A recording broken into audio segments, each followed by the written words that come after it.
తెలుగు జాతి నేడు ఆంధ్రప్రదేశ్ పరిస్థితిని చూసి తలదించుకుంటుంది. లూటీ కోసమే 13 లక్షల కోట్ల అప్పు చేసి రాష్ట్ర ఆర్థిక వ్యవస్థను దివాళా తీయించారు. గత 5 ఏళ్లుగా అన్ని రంగాల్లో రాష్ట్రం తిరోగామి దిశలో పయనిస్తున్నది. సమాజంలో ఎటు చూసినా అభద్రత, అశాంతి, హత్యలు, ఆత్మహత్యలు కనిపిస్తున్నాయి. ధరలు, పన్నులు, ఛార్జీలు, అప్పుల బాధుడితో ఒక్కో కుటుంబం పైన దాదాపు 8 లక్షల భారం మోపారు.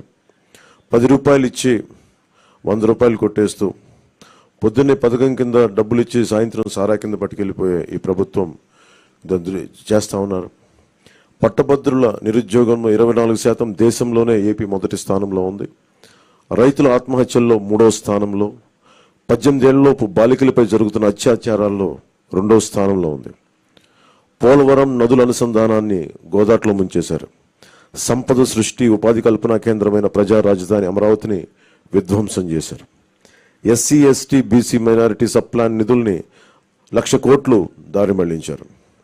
ఇక అన్నా క్యాంటీన్లు కానీ, నిరుద్యోగ భృతి కానీ, పండగ కానుకలు లాంటి 100కి పైగా తెలుగుదేశం ప్రభుత్వ సంక్షేమ కార్యక్రమాలు రద్దు చేశారు. ముఖ్యంగా గత కొద్ది రోజులుగా నేను మాట్లాడుతాను ల్యాండ్ టైటిలింగ్ యాక్ట్ పేరు మీద. పట్టా పుస్తకాల మీద ఆంధ్రప్రదేశ్ రాజముద్ర తీసి జగన్ ఫోటో వేయించుకొని తన అచ్చరాకైన పనులు చాలా చేస్తూ లక్షలాది ఎకరాల ల్యాండ్ టైటిలింగ్ యాక్ట్ పేరు మీద లక్షలాది ఎకరాలని ప్రజల ఆస్తుల్ని కబ్జా చేస్తున్నారు. ల్యాండ్, శాండ్, వైన్, మైన్, గంజాయి, డ్రగ్స్, ఎర్రచందనం, రేషన్ బియ్యం మాఫియాలతో దాదాపు 8 లక్షల కోట్ల ప్రజాధనాన్ని కొల్లగొట్టారు. స్థానిక సంస్థల ఎన్నికల్లో బీసీ రిజర్వేషన్లని 10% కోత కోసి 16,800 రాజ్యాంగ పదవులకి బీసీలకి దూరం చేశారు. విషపూరిత మద్యం పోసి 35 లక్షల మంది ఆరోగ్యాలు నాశనం చేశారు. 30,000 మంది ప్రాణాలు తీసి వారి భార్యలకి పసుపు తాడులు మంట కలిపారు. గృహ నిర్మాణం పేరుతో పేదల్ని అప్పులు పాలు చేశారు. ప్రశ్నించిన ప్రతిపక్షాలు ఎస్సీ, ఎస్టీ, బీసీ, మైనారిటీలని 600 మందిని హత్య చేశారు. వివేకానంద రెడ్డి గారి హంతకుల్ని ఇంకా కాపాడుతూనే ఉన్నారు. స్థానిక సంస్థలకు కేంద్రం ఇచ్చిన 12,000 కోట్ల రూపాయలని దారి మళ్లించారు. గ్రామ పట్టణాభివృద్ధిని దెబ్బతీశారు దారి మళ్లించి. ఈ విధ్వంస పరిస్థితులను చక్కదిద్ది రాష్ట్రాన్ని గాడిలో పెట్టేందుకే ఎన్నికల రూపంలో ఒక అవకాశం మన ముందుకొచ్చింది. ఈ విధ్వంస పాలన సాగనంపి స్వర్ణాంధ్రను నిర్మించుకోవడానికే మా కూటమి అభ్యర్థులకి ఘన విజయం చేకూర్చాల్సిన అవసరం ప్రతి ఓటరు పైన ఉన్నదని విజ్ఞప్తి చేస్తున్నాం. తెలుగుదేశం పార్టీ చేసిన సూపర్ 6, అలాగే జనసేన ప్రతిపాదించిన షణ్ముఖ వ్యూహం, ఈ మూడిటితో కలిపి ముందుగా మేము 12తో ప్రారంభించి ఈరోజు సంపూర్ణంగా అన్ని ఎస్సీ, ఎస్టీ, అన్ని రకాల వర్గాలకి, ముస్లిం మైనారిటీలకి, క్రిస్టియన్లకి, అన్ని సంఘాల వాళ్ళకి, అన్ని రంగాల వాళ్ళకి చాలా సమగ్రంగా ఏర్పడిన కూటమి ఇది మన ఈ మేనిఫెస్టో. ఇది ముఖ్యంగా దీంట్లో నేను మీ దృష్టికి తీసుకొచ్చేది యువతకి 20 లక్షల ఉద్యోగాలు ఈ 5 సంవత్సరాల్లో, అలాగే నెలకి మనకి 3,000 రూపాయలు నిరుద్యోగ భృతి, స్కూల్కి వెళ్ళే ప్రతి విద్యార్థికి ఏడాదికి 15,000 రూపాయలు, ప్రతి రైతుకి ఏటా 20,000 ఆర్థిక సాయం, ప్రతి మహిళకి నెలకి 1,500 రూపాయలు, 19 సంవత్సరాల నుంచి 59 సంవత్సరాల వరకు, ప్రతి ఇంటికి ఏడాదికి ఉచితంగా 3 గ్యాస్ సిలిండర్లు, మహిళలకి ఉచిత బస్సు ప్రయాణం.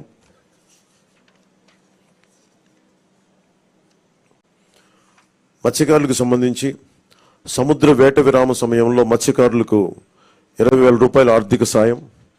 జీవో2 2017ని రద్దు చేస్తాం. బోట్ల మరమ్మతులకు కానీ, ఆధునిక కమ్యూనికేషన్లకు కానీ ఆర్థిక సాయం.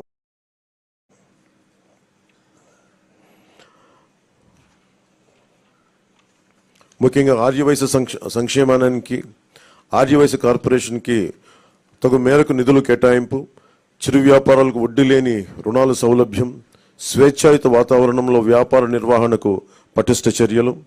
ముఖ్యంగా కన్యకా పరమేశ్వరి అమ్మవారి ఆత్మార్పణ దినోత్సవాన్ని అధికార కార్యక్రమంగా చేపడతాం.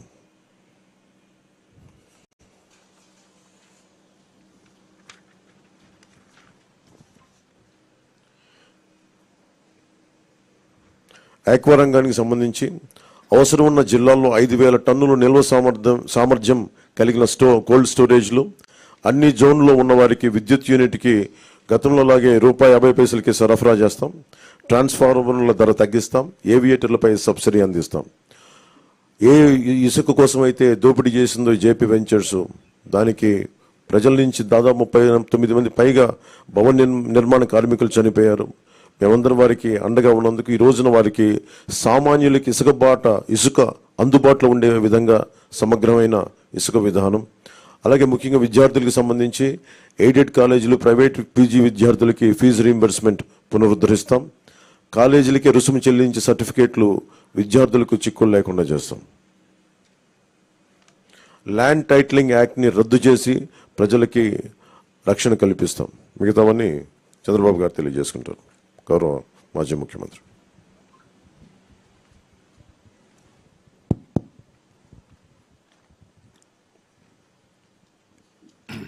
గౌరవనీయులు కొద్దిగా వాళ్ళు గౌరవనీయులు పవన్ కళ్యాణ్ గారు, గౌరవనీయులు సిద్ధార్థరాజ్ సింగ్ గారు, పత్రికా విలేకరులకు అందరికీ నమస్కారాలు. ఇప్పుడే పవన్ కళ్యాణ్ గారు మీకు సూచనగా చెప్పడం జరిగింది.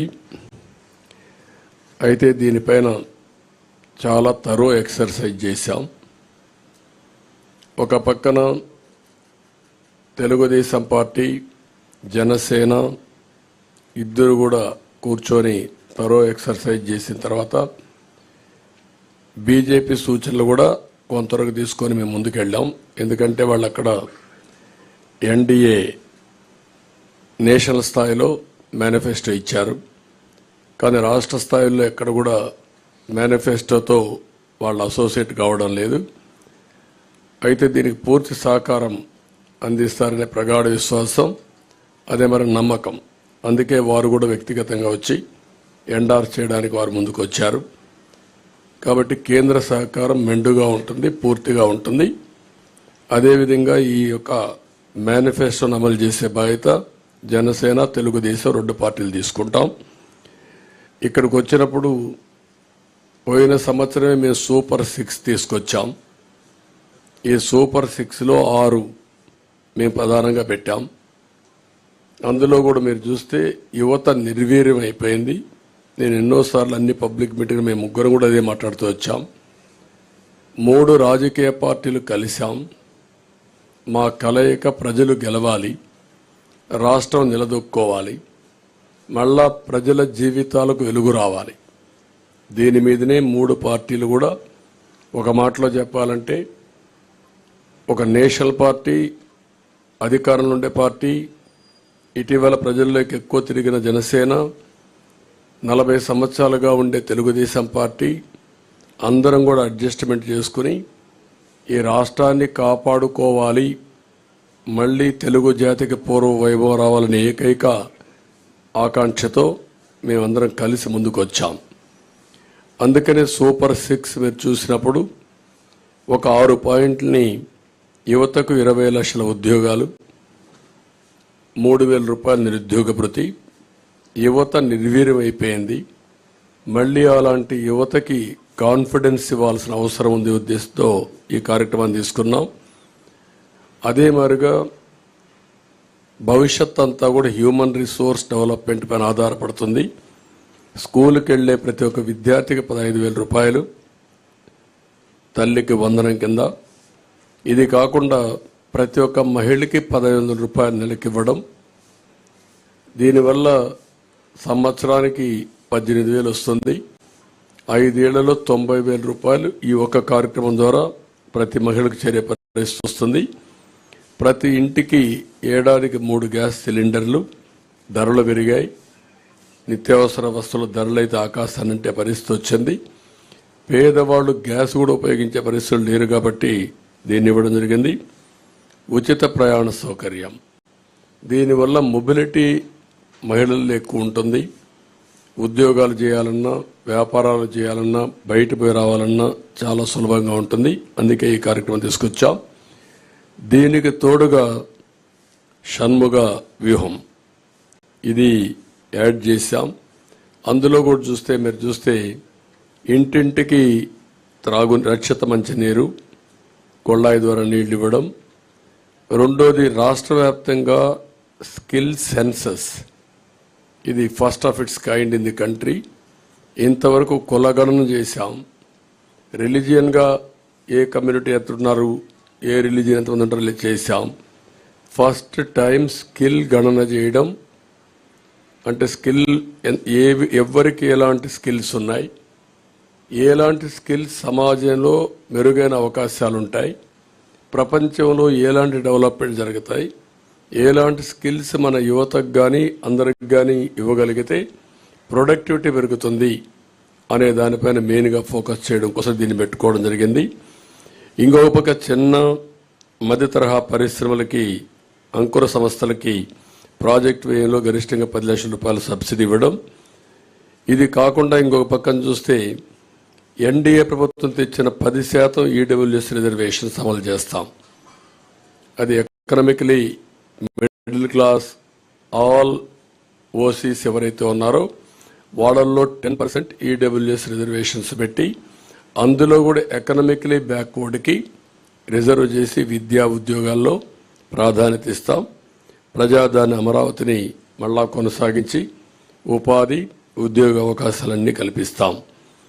ఇది కాకుండా ఇంకొక పక్కన మీరు చూస్తే యువత కోసం చాలా స్పష్టమైన ఒక మేనిఫెస్టో తీసుకొస్తున్నాం.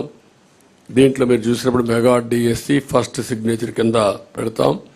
ప్రతి సంవత్సరం జాబ్ క్యాలెండర్ ఉంటుంది. ఉత్తరాంధ్ర, కోస్తా, రాయలసీమ ఉద్యోగ కల్పనకి ఏ అవకాశాలు ఉన్నాయో అన్నీ ఉపయోగించుకుంటాం. ఎంఎస్ఎంఈకి ఎక్కువ ప్రోత్సాహం ఇస్తాం. పరిశ్రమలకు అనుకూలంగా పాలసీలు తీసుకొస్తాం. మళ్ళీ పెద్ద ఎత్తున పెట్టుబడులు తీసుకొచ్చి రాష్ట్రానికి ఉపాధి అవకాశాలు కల్పించే బాధ్యత తీసుకుంటాం. యువత ఎప్పుడు సాలిడ్గా ఫ్యూచరిస్టిక్గా ఉండడం కోసం క్రీడల్ని ప్రోత్సహిస్తాం. డిజిటల్ లైబ్రరీస్ని ఎక్కడికక్కడికి అందుబాటులో తీసుకొచ్చి ఉద్యోగ అవకాశాలే కాకుండా నాలెడ్జ్ అప్గ్రేడ్ చేసుకుంటూ ముందుకెళ్తారు. అదే సమయంలో బీసీ డిక్లరేషను మేము జైహో బీసీ పెట్టాం. బీసీ డిక్లరేషన్ తీసుకున్నాం. 50 సంవత్సరాలు